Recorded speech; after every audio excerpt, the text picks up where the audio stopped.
More than 2 billion people around the world own a smartphone. Nearly 1 in 5 of them are iPhones.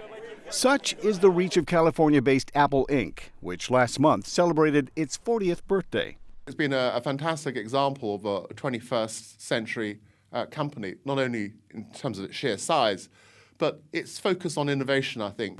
But the days of people lining up around the block for the next great iPhone may be over. This week, Apple reported its first revenue decline after 51 straight quarters of growth, the victim, some say, of its own success. We spoke with industry analyst Ross Rubin on Skype. And Apple, of course, competes in the premium segment of the market, very strong in US, Japan, Western Europe.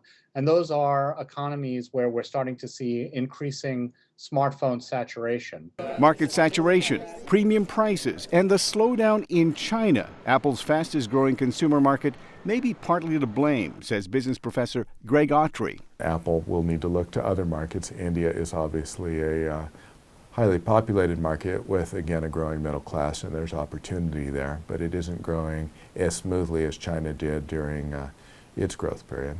Unless Apple can convert Android users, who now make up the biggest share of the smartphone market, or expand its online software and cloud business, Frank Gillette says Apple needs to move beyond the iPhone. If they came out with a breakthrough product or price, then you might see a change, particularly if it's different than the other smartphone makers in this market. But absent that kind of innovation in price or features, I think we're in a much more gradual and uncertain market. It's not the end of the world for Apple, which earned revenues of over $50 billion in the first quarter. But it could mark a tipping point for one of the world's most valuable companies. The underlying question for many investors is whether Apple is still the innovative technological powerhouse it used to be. Arcega, VOA News, Washington.